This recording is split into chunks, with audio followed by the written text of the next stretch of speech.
In Chapter 1, Nevare witnesses cultural tension and moral conflicts as he interacts with the scout's daughter, Halloran. After attempting to protect her from harassment by older boys, a confrontation occurs between her father and the boys' families. Nevare's father and the commander address the incident, highlighting divisions between Gernians and the Bajawi, as well as the consequences of Halloran's choice to bring his mixed-blood daughter to the outpost. Nevare's father teaches him about honor, obedience, and the complexities of social duty, ultimately assigning him an essay on a son's duty to obey his father. In Chapter 2, Nevare learns of a deadly plague spreading in the east, likely linked to a nearby tribe, the Specks, rumored to carry strange diseases. His father believes the plague is merely an illness that science will eventually cure, dismissing any supernatural explanations. This reflects broader tensions between traditional beliefs and scientific progress. At dinner, Nevare's father warns that mingling with foreign tribes could destabilize their society. Nevare's training with Sergeant Duril emphasizes duty and honor, underscoring the challenges and responsibilities he will face as an officer. The family remains uneasy as rumors of the plague grow. In Chapter 3, Nevare, separated from Dawara, relies on his horse Kiksha to navigate the plains. Weakened by thirst and hunger, he is grateful when Kiksha discovers a stagnant pond, where he drinks desperately and eats nearby plants. As he recovers, Nevare contemplates his disobedience to his father and the harsh consequences, symbolized by a permanent injury to his ear. Despite his shame, he prepares to rest, knowing he must eventually face his father's disappointment. He plans to ride by starlight, burdened by regret but determined to return home. In Chapter 4, Essen wakes to Dawara's taunts and reluctantly agrees to his offer to return her to her mother while learning survival skills. Dawara proposes a dangerous test for divine favor as a Kidona warrior, leading Essen to a cliff's edge. He instructs her to jump into darkness, where she experiences a transformation and learns about the Kidona's past. She encounters an ancient tree and a mysterious guardian who challenges her understanding of respect and choice. As Essen grapples with her identity, she ultimately chooses life over death, unwittingly binding herself to the tree woman and her magic. In Chapter 5, Nevare regains consciousness at home and overhears his parents arguing about his training with Dawara, a Kidona man. His mother, Selith, is furious with his father, Keft, for endangering Nevare. Nevare struggles to communicate, but eventually informs Keft about the training and asks to end the conflict. As he recovers from his injuries, Nevare reflects on his experiences with Dawara, feeling a mix of anger, despair, and confusion about his perceived failures and dreams.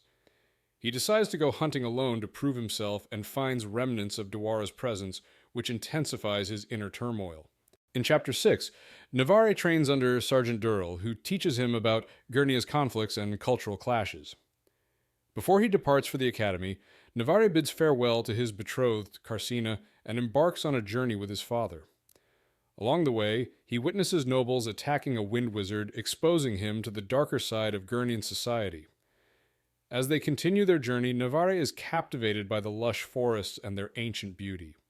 However, his awe turns to horror as he sees the land's exploitation and destruction by loggers, foreshadowing the relentless spread of human encroachment. In Chapter 7, Nevare embarks on his journey to the King's Cavalla Academy with his father and Sergeant Duril. During the trip, he witnesses a wind wizard being shot at by drunken noblemen, prompting a moral conflict with his father's detached military mindset. Despite Nevare's distress, his father insists they must not intervene. The flatboat continues down the river, revealing a stark change in scenery as they approach Gernia. As they pass through a logging operation, Nevare is horrified by the destruction of the forest, leading to a deep sense of grief and foreboding about humanity's impact on nature. In Chapter 8, Asun arrives in Old Theros feeling inadequate compared to her past life. Her father arranges travel on a jank ship, and after docking, Essen meets her uncle Seifert. At a family dinner, he discusses Colonel Steet at the academy, raising concerns about political loyalties. The next morning, Essen prepares for her journey to the academy, where her uncle recommends a cobbler for new boots. As they travel, her father warns her about the potential distractions of the city and advises her to choose friends wisely. They arrive at the King's Cavalla Academy, marking a significant transition for Essen. In Chapter 9, Nevare Burvelle arrives at King's Cavalla Academy with his father, who approves of his new roommates, Natred, Court, and Spink. They learn about Spink's father's death in battle. After Nevare's father departs, they hear Rory's warnings about the challenges ahead, including the risk of expulsion during cullings. The cadets enjoy a lively meal, despite Corporal Dent's reprimands about their behavior. Tensions arise between Trist and Spink over rules, hinting at future conflicts. Nevare reflects on the group's dynamics and prays for guidance as he settles into the academy life. In Chapter 10, the cadets at King's Cavalla Academy endure a rigorous day under Corporal Dent's supervision. Colonel Steet emphasizes teamwork, and they face a demanding military history class with Captain Infel, resulting in additional assignments for late arrivals. After cleaning their quarters, they enjoy a hearty meal. Drill practice leads to mistakes and demerits, culminating in punishment marching. During study hours, Spink struggles with his assignments, while Gord helps him understand exponents, revealing his own mathematical skills. The chapter concludes with the cadets preparing for bed after a simple dinner, reflecting on their day before lights out. In Chapter 11, Nevare begins his initiation at the academy, facing a rigorous routine and bonding with fellow cadets Natred, Court, and Spink. They endure hazing from the second years and plot minor acts of revenge. The initiation culminates in a chaotic melee over stolen flags, where Nevare's house, Carniston, fights Brigham House. The fight escalates unexpectedly, leading to injuries on both sides.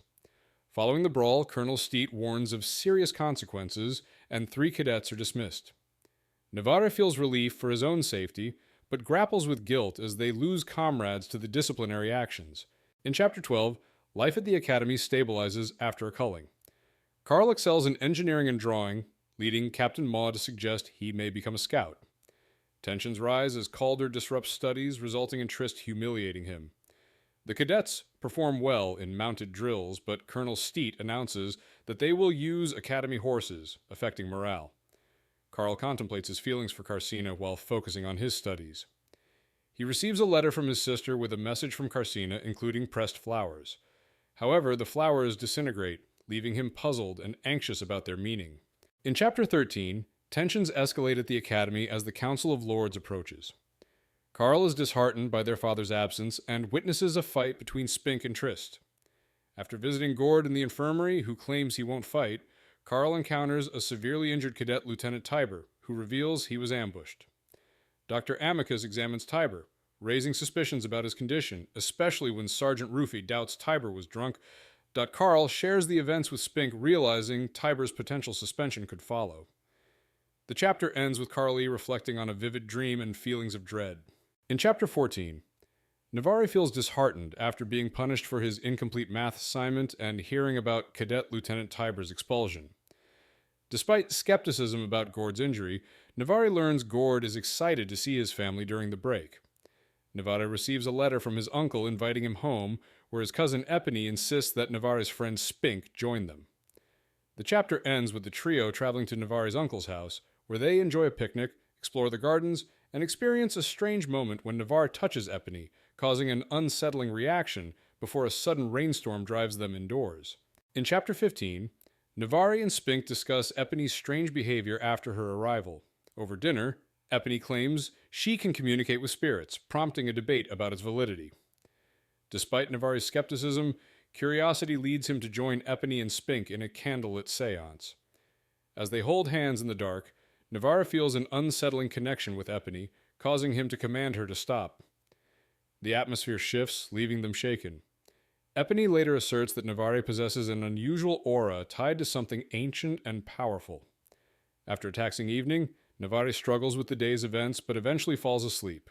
In Chapter 16, Nevare and Spink attend a service with their uncle, who encourages them to discuss injustices at the academy. They explore the political tensions between old and new nobility over land, which threatens societal stability. Their uncle supports the king's expansion plans, but fears division among nobles could lead to civil strife. The next day, Nevare joins Epony and Spink for a ride. Epony's reckless behavior and desire for independence challenge Nevare's views on gender roles.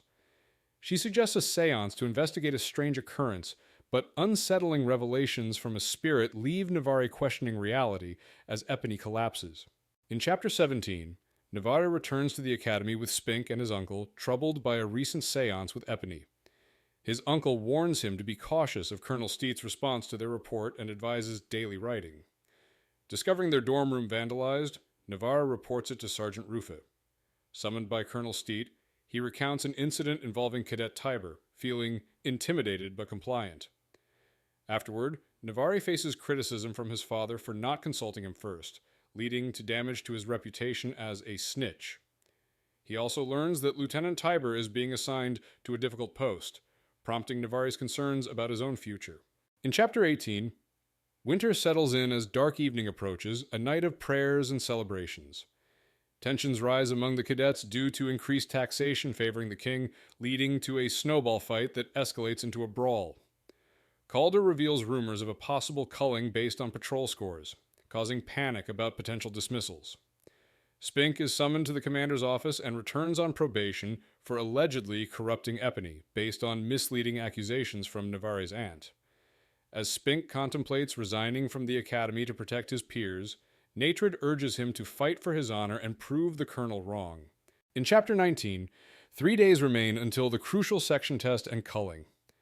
Nevare struggles with military history, while his friend Spink becomes anxious about math. Nevare's uncle visits to discuss the lack of letters and the culling rumors, expressing disapproval of the method and vowing to take action. As exam preparations intensify, Nevare reflects on his cousin Carsina's letters, questioning their depth of understanding about him.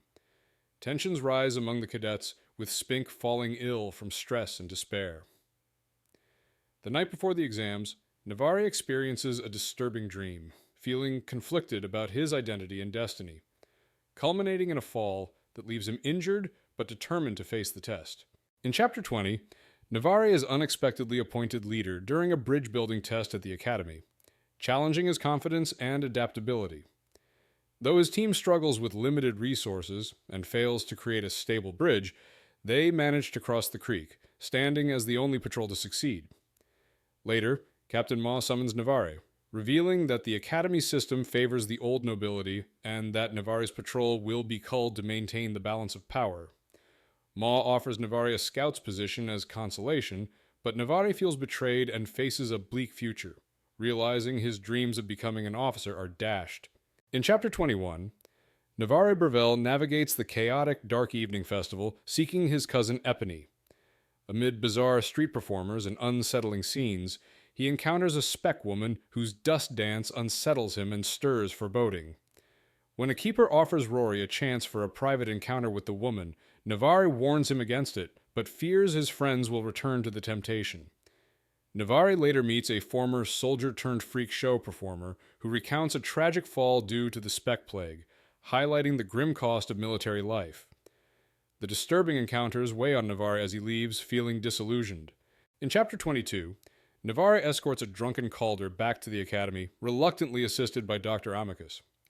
The next day, Colonel Steed accuses Nevare of leading Calder astray and dishonorably discharges him, crushing Nevare's military aspirations.